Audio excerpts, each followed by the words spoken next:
Yes, people, what's going on? Welcome to AdamMcKola TV. I am Adam. We are back, and Manchester United have a mutiny on their hands at Old Trafford. If you believe some of the reports we are hearing at the moment, apparently, according to these reports, 17 players is risen from 11 last week, want to leave Manchester United and are unhappy at this club. We're also hearing of players unhappy with the coaching staff at Manchester United, unhappy with the new tactics that they are being asked to play, unhappy with pretty much everything.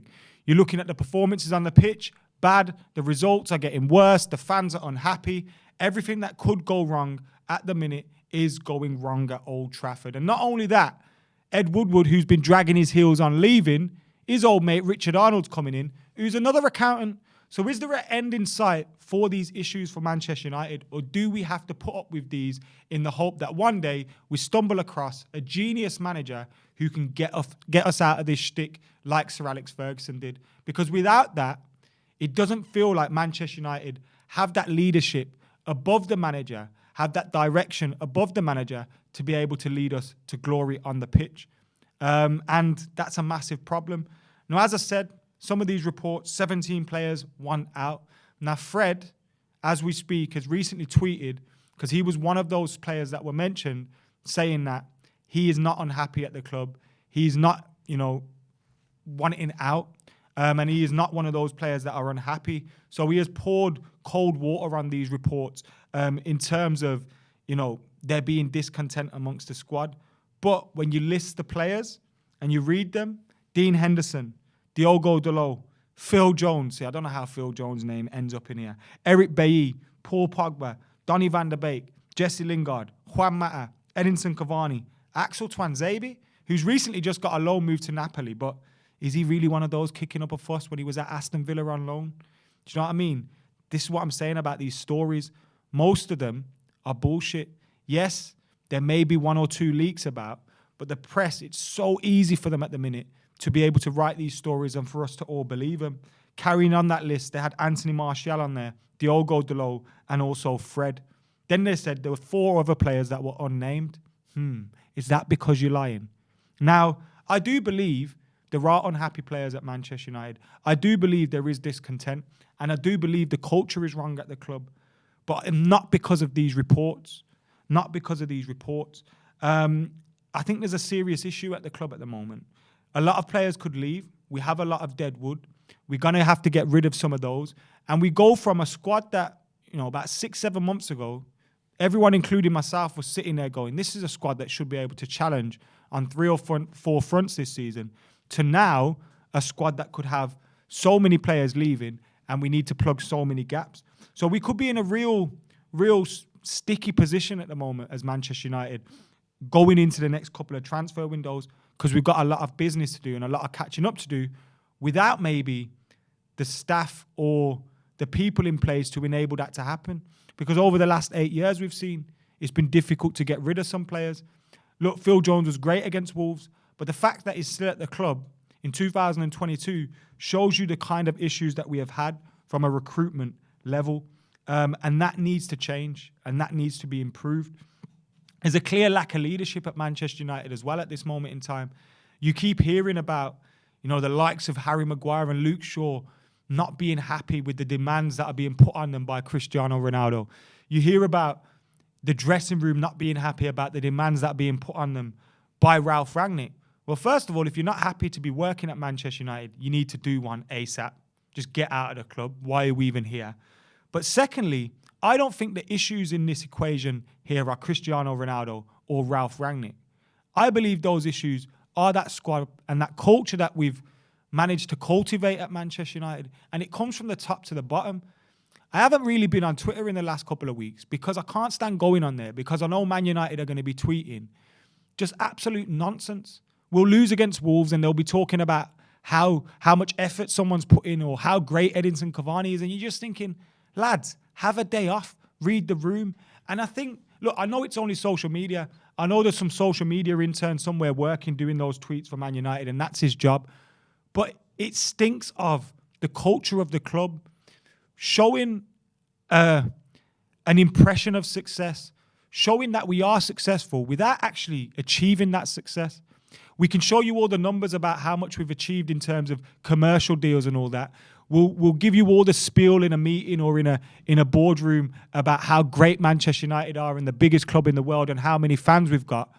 But in terms of running that club as a football club, on the football pitch, from a football level, in order to be that most successful team, they're unwilling to do it. They're unwilling to do it. On the kickoff recently, we had a debate about how can you stop Manchester City? With the amount of money we've spent, look, and I know the Glazers have also took $1 billion out the back end of the club. I fucking hate the Glazers. I want them out of the club. But since Sir Alex Ferguson's left, we have spent money that could have enabled us to be successful. But because of the way we're spending it, because of the culture of the club, because of the lack of direction, because of the lack of an idea, you know, we spend it willy-nilly, scattergun. First we're getting Moyes' players, then Van Gaal, then Mourinho. What kind of trend is that setting? How can you have sustainable success when you're chopping and changing style of managers, chopping and changing style of players, chopping and changing philosophies? You just simply can't do it. And when you look at Manchester City over the road, before Pep Guardiola arrived, they were getting ready for Pep Guardiola. And they'll be ready after Pep Guardiola. It's the same with Chelsea. Their recruitment is always very, very good. They can chop and change managers, but that recruitment is good and it gives them a platform to work with. Manchester United hasn't been. And like I say, the culture is totally wrong. People saying Ronaldo and Rangnick are issues. For me, like I said on Paddock earlier, they magnify our problems. They aren't the problems. They're just putting a big magnifying glass on the issues that are already at this club. And one of those is, from top to bottom, we can give the impression or the image of success without actually achieving it. Just look at our Instagram. Look at the players' Instagrams and Twitters and things like that. It tells you all you need to know. Now, Arnold's been appointed. Richard Arnold. Guess what? He's another accountant. He's from the same school as Ed Woodward. So what does that show about the terms of direction in the club that the club want to go into? It tells you we're going in the same direction as we were under Ed Woodward. Now, poor performances and results are obviously making everything else worse, exasperating everything. And no one's taking responsibility within the dressing room or above the manager. The manager's an interim manager. No one's taking responsibility in the dressing room. You got a captain that feels sorry for himself. You got players that are feeling sorry for themselves. Some players that want to get out or, you know, their futures lie elsewhere. Contracts are ticking down. This is a dysfunctional unit. So what do we need to do to turn this around? Well, in the short term, we need results. We know that. We need results in the short term. We need to be getting in Champions League football. We need to be sustaining some short-term level of success. We know what success is for United. Just getting results isn't that. We need to win trophies. But we need to get results in the short term. Rangnick needs time to work with this squad. Even as an interim manager, he needs time to work with his squad. We said it at the start. You know, we saw it when Klopp came in. He took some time to get going. Pep came in. He took some time to get going. Managers need time, especially when they change the whole style of the team. He needs time. He needs time. We need to finalise the hunt for the manager. The next manager, there's been talk about Ten Hag. There's been talk about Poch. We need to know what we're doing in 6 months' time. So as we move forward, you know, we know what kind of direction we're moving in, what kind of players we need to target. Because if we're going to head into the summer without that decision made and we're expecting Rangnick to go upstairs, it makes his job a lot more difficult because he's unable to then, you know, identify players that would be suitable for that manager. So we need to finalise the hunt for a manager and quickly. We need to allow Rangnick to move upstairs. This talk about Arnold coming in and doing Ed Woodward's job doesn't, you know, particularly excite me. It actually concerns me. Now, if you allow Rangnick, you know, you may have a different idea of him as a manager, but one thing he is very successful at is being a director of football and helping in terms of recruitment. If you get him upstairs, help him plan for the future in terms of recruitment and the academy, focus on success on the pitch, then you, Richard Arnold, you can do what you need to do in terms of commercial deals. Because, of course, that is important too. But the most important thing is to be successful on the pitch. If you're successful on the pitch, you'll be successful off it. It's just that simple.